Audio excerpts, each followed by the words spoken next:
बोल news headquarter. बिस्मिल्लाहिर्रहमानिर्रहीम, अस्सलामुअलैकुम। बोल न्यूज हेडक्वार्टर्स में खुशामदीद। मैं हूं सोनिया शेख। मैं हूं आपके साथ रमशा साजिद। हेडलाइंस आपने जानी, हम खबरों में बात होगी। ओपोजिशन के नाम मुस्तरद, कौन होगा निगरान वज़ीर आला, कौन बनेगा मेयर कराची, खबरदार होशियार,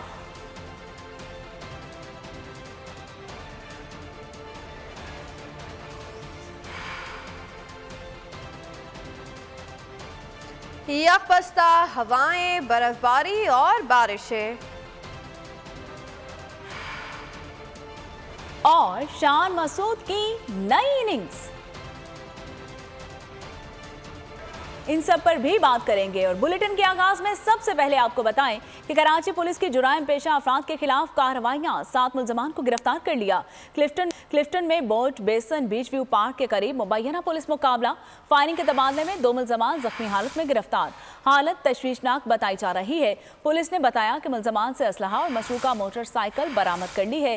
गिरफ्तार मुलजमान की शनाख्त वकास और बिलाल खान के नाम से की गई। दूसरी जानिब यूनिवर्सिटी रोड पर पुलिस और डकैत आमने सामने आ गए। मुलजमान ने पुलिस को देखते ही फायरिंग शुरू कर दी। फासले में 5 मुलजमान जख्मी हालत में गिरफ्तार कर लिए गए। मुलजमान से असलहा, छीने गए मोबाइल फोन्स, नकदी भी बरामद कर ली गई। कराची में डकैतों ने शहरियों को लूटने के मुख्तलिफ तरीके अपना लिए हैं। जिला बस्ती में तालिब इल्म बनकर वारदातें करने वाला गिरोह सरगर्म हो गया है। सेक्टर 11A में डकैती की वारदात की CCTV फुटेज सामने आ गई है। 3 मुसल्लह मुलजिमान ने गली में खड़े नौजवान को लूट लिया। वीडियो में देखा जा सकता है कि नौजवान ने मोबाइल घर में फेंकने की कोशिश भी नाकाम रही। डकैत वारदात करके बासानी फरार हो गए। कराची से ही खबर यह भी है कि कराची के इलाके औरंगी टाउन में पुरस्कार धमाके का मामला।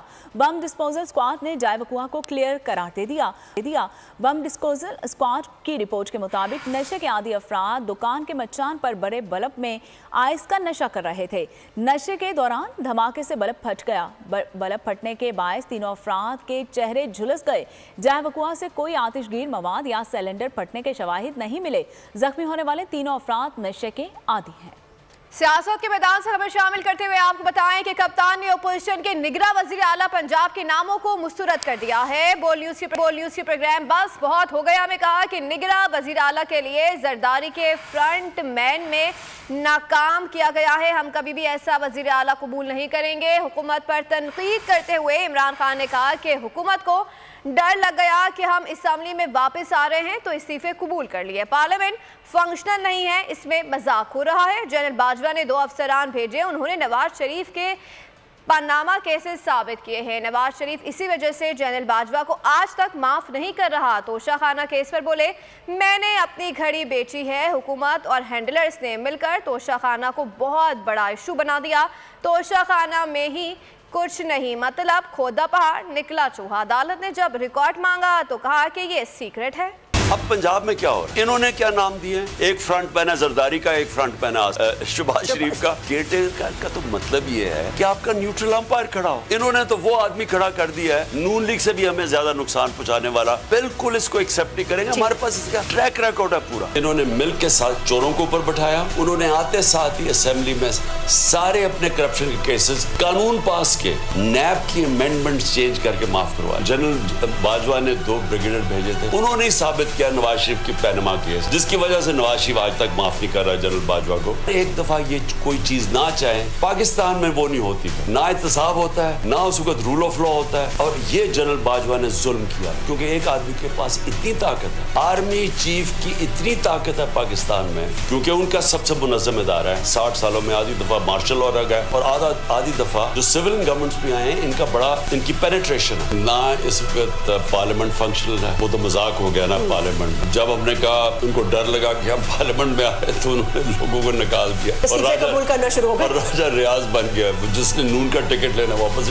पार्लियामेंट में डिसफंक्शनल है, इलेक्शन कमीशन के अंदर किसी को फेथ नहीं है। FIA को उन्होंने तबाह कर दिया अपनी चोरियां बचाने के लिए, नैब को खत्म कर दिया अपनी चोरियां बचाने के लिए, क्रिकेट बोर्ड को नहीं छोड़ा इन्होंने, नजम सेठी जिसको कोई क्रिकेट नहीं सब उसको बैठा के। हम उम्मीद कर रहे थे कि बाजवा के जाने के बाद न्यूट्रल होगी एस्टेब्लिशमेंट, वो न्यूट्रल नहीं है। अभी अपनी घड़ी मैंने बेची है, उसके ऊपर इन्होंने सारा तोशाखाना, ये गवर्नमेंट ने मिलके, हैंडलर्स ने मिलके, यानी एक इतना बड़ी चीज बनाई। अब वो फटा पहाड़ निकला चूहा है, यानी उसमें से है ही कुछ नहीं। लेकिन जिधर है, जिधर उन्होंने इलीगली गाड़ियां निकाली हैं और तोशाखाना का रिकॉर्ड जब मांगा अदालत ने, उन्होंने कहा ये सीख।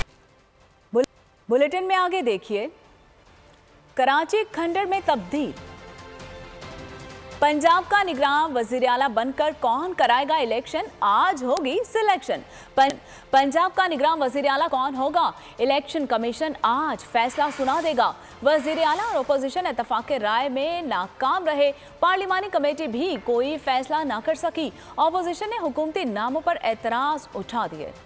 पंजाब निगरान वजीर आला का इंतखाब, सियासतदान नाकाम, इलेक्शन कमीशन करेगा काम तमाम। अपोजिशन और हुकूमत निगरान वजीर आला पंजाब का फैसला करने में नाकाम रहे। गेंद अब इलेक्शन कमीशन के कोर्ट में चली गई। इलेक्शन कमीशन का इजलास आज शाम 6:30 बजे होगा। निगरान वजीर आला पंजाब का फैसला हो जाएगा। इससे कबल हुकूमत को अपोजिशन के नाम पसंद न आए और अपोजिशन ने हुकूमती नामों पर एतराजात उठा दिए। पार्लिमानी कमेटी बातें ही करती रह गई और मामला इलेक्शन कमीशन के पास चला गया। हुकूमती उम्मीदवार नवीद अकरम चीमा की निगरान वजीर आला के मनसब से इनकार की तरदीद। वज़ीर आला परवेज इलाही से फोन पर उन्होंने मनसब कबूल करने का इंदिया दे दिया। नवीद अकरम का कहना था कि मुल्क और कौम की बेहतरी के लिए जो जिम्मेदारी दी जाएगी कबूल करूंगा। निगरान वज़ीर आला पंजाब का इंतखाब, PTI ने इत्तेहादी हुकूमत के नामजद दोनों नाम यकसरत मुस्तरद कर दिए हैं। इलेक्शन कमीशन को खत, मोहसिन नकवी रजीम चेंज साजिश के अहम और मुतारिक किरदार और आसिफ अली जरदारी के करीबी साथी हैं।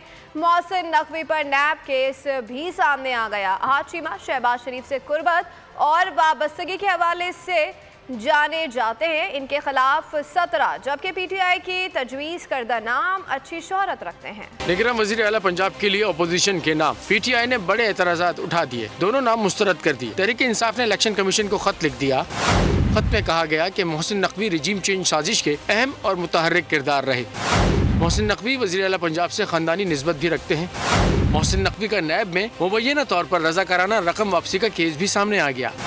मोहसिन नकवी के वॉलंटरी रिटर्न केस के दस्तावेजात बोल न्यूज़ को मिल गए। मोहसिन नकवी ने 2010 में डिमांड ड्राफ्ट के जरिए रकम नैब को वापस देने के लिए खत लिखा।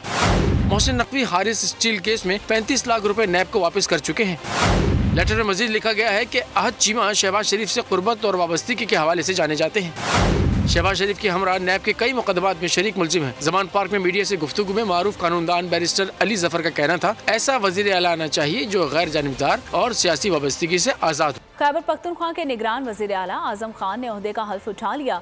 गवर्नर हाजी गुलाम अली ने निगरान वज़ीर आला से हल्फ लिया।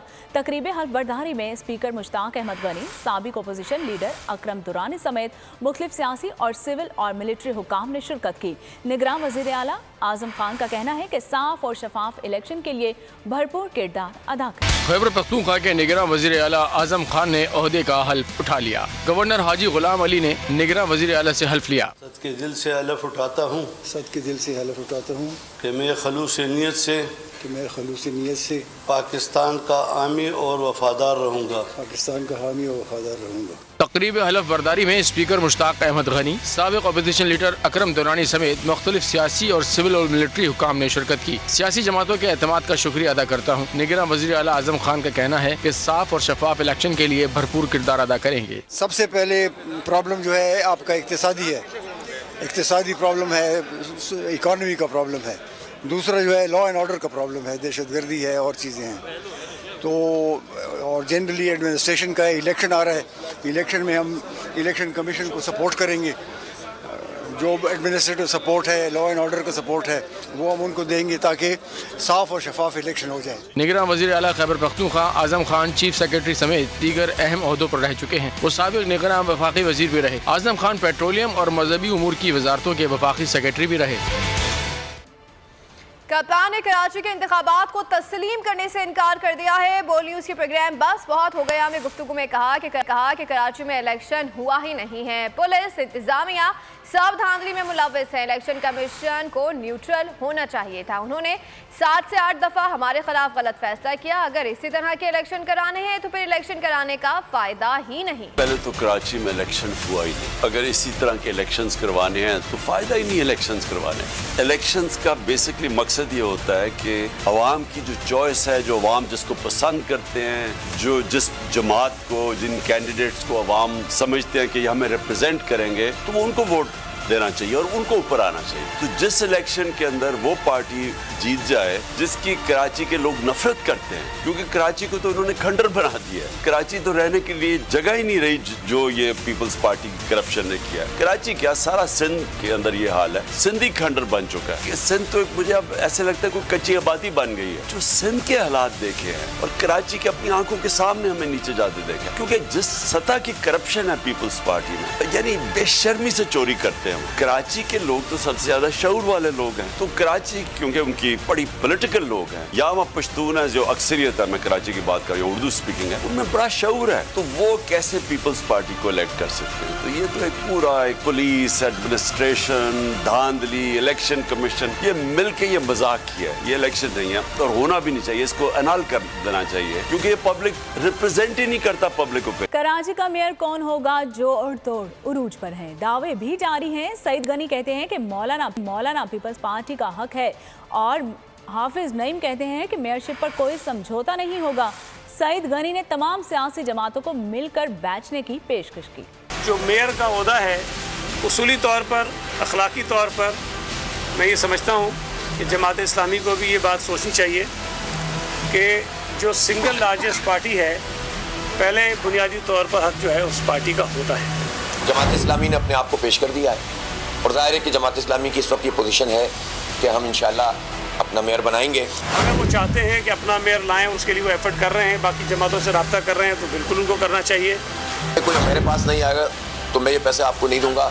ये किसी के ज़ात के, किसी के वालिद साहब के पैसे नहीं है, हमारे टैक्सों के पैसे हैं। जो हमारा हक बनता है वो हम लेंगे। हमें इस बात का एहसास है कि अगर कराची शहर को हमने आगे बेहतर तरीके से चलाना है और जो एक पोलराइजेशन शहर में है उसको ख़त्म करना है, तो ये ज़्यादा मुनासिब होगा कि शहर की बड़ी सियासी जमातें आपस में साथ बैठें और साथ बैठकर KMC में जो है वो गवर्नमेंट बनाएं और कराची शहर के मसाइल को हल करें। हम आपके मैंडेट का एहतराम करते हैं, आप हमारे मैंडेट का एहतराम करें, लेकिन जायज़। तो आप इसकी रेक्टिफिकेशन करें, इसको ठीक करेंगे तो बातचीत होगी, वरना कैसे बातचीत होगी? हमें नहीं चलने दोगे तो हम तुम्हें भी नहीं चलने देंगे। PP जीती तो हैरान क्यों हो? सईद गनी आग बगोला। कहा जब जमात इस्लामी के अब्दुल सत्तार अफगानी मेयर बने तो हमारे लोगों को गायब किया गया। हमारा मैंडेट नहीं मानोगे तो मुझे सच बोलना पड़ेगा। मैंडेट नहीं मानोगे, लोगों के सामने गलत बयानी करोगे तो मुझे सच बोलना पड़ता है।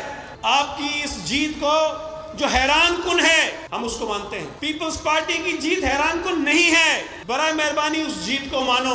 हैरान कुन नतीजा तुम्हारा है, हमारा नहीं है। 1979 में जब अब्दुल सत्तार अफगानी मेयर बना था, ज़िया का दौर था, हमारे बंदे गायब कर दिए, 2 को जेल में डाल दिया, 2 वोट रिजेक्ट कर दिए, अब अब्दुल सत्तार अफगानी को मेयर बनाया। हाफिज साहब, आप हमारे अच्छे दोस्त हैं, आपको मेयर बनने का शौक है। शौक तो हर आदमी को होता है किसी न किसी ओहदे पे जाने का। हमें भी बहुत शौक है, कभी इधर चले जाते हैं, नहीं जा सकते हैं भाई। जो नसीब में लिखा है वही होता है। आपको ये यकीन था कि आप मेयर बन रहे हैं और आपका ये ख्वाब थोड़ा आपको टूटता हुआ नजर आ रहा है, तो एक मैच्योर सियासी कारकुन की तरह हिम्मत और हौसले से सदमे को बर्दाश्त करें। आपको ये क्या कह जा रहा हूँ, इंशाल्लाह ताला जो मेयर होगा वो पीपल्स पार्टी का होगा। अगर आपको हमारी ये वीडियो पसंद आई है तो लाइक पर क्लिक कीजिए। 2022 बहुत सारे तोहफे भी देखे गया पाकिस्तान की आवाम को। पाकिस्तान की आवाम को एक तोहफा ये दिया कि आवाम को पता चल गया कि पाकिस्तान का मीडिया क्या है। साल 2022 में सबसे ज्यादा देखे जाने वाला चैनल बोल न्यूज रहा नंबर 1। हमने बहुत सारे शोज और ट्रांसमिशंस की, पूरा साल मुसलसल जदोजहद में निकल गया कि ये वोट ऑफ कॉन्फिडेंस के पीछे कौन लोग थे। तोड़े रेटिंग के सभी रिकॉर्ड। सोशल मीडिया पर भी सबसे ज्यादा तेजी से 2.4 बिलियन व्यूज का संगे मील अबूर किया। एंकर्स को भी आवाम में सबसे ज्यादा मकबूलियत मिली और सोशल मीडिया पर भी बोल रहा सब पर भारी। सब्सक्राइब करें और बेल दबाएं ताकि कोई खबर रह न जाए।